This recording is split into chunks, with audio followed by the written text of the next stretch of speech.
मंच पर बैठे मेरे विद्वान मित्र और समूचा सभागार, सबको मेरा नमस्कार।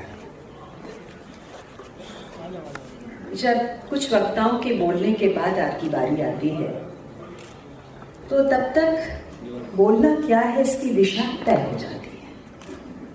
और प्रियंका जी ने जहां पर छोड़ा था उसी बात को थोड़ा सा आगे बढ़ाया था पंकज जी ने, तो उसी से मैं जोड़ती हूँ और सूत्र में ही अपनी बात रखूंगी। 55 मिनट बोलने की आदत है, घड़ी मेरे सामने है, खुद पर संयम रखूंगी, उम्मीद है कि खरीद लूं।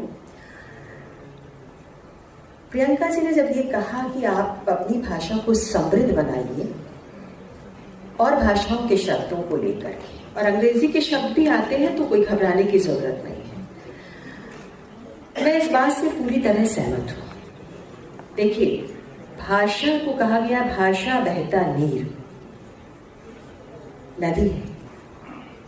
पंकज जी ने कहा तट मजबूत होने चाहिए। नदी का जो जल प्रवाह है, जब नदी बहती है, पानी जब बहता है तो वो कुछ छोड़ता है और उसमें कुछ जुड़ता है। और भाषा का जो प्रवाह है उसमें भी आपकी युवा पीढ़ी आती है, अगली पीढ़ी आती है, वो अपने तरीके से कुछ जोड़ती है, कुछ अपनी विरासत से लेती है। और भाषा जो अगर मैं रिकॉर्ड कर सकती, आज से 40 साल पहले दिल्ली आई थी, जो भाषा मैं उस समय बोल रही थी और आज जब मैं बोलती हूँ, तो निश्चित रूप से उसमें बहुत कुछ अंतर होगा। कुछ शब्द ऐसे जरूर नए आए होंगे, नए समय के अनुकूल जो शब्द है वो भी आए होंगे, जो नया परिवर्तन है उससे जो शब्द आए हैं वो भी मेरी भाषा में आए होंगे। तो हिंदी की जब हम बात करते हैं तो हिंदी की शक्ति है, मान के चलिए कि हिंदी की जो पाचन शक्ति है वो बहुत मजबूत है और हिंदी हमेशा से दूसरी भाषाओं के शब्दों को लेकर के समृद्ध होती रही है। उसने अरबी, फारसी, अंग्रेजी, देशज, उसकी तो बात पंकज जी ने बहुत सारी भाषाओं के शब्दों को बचाया है।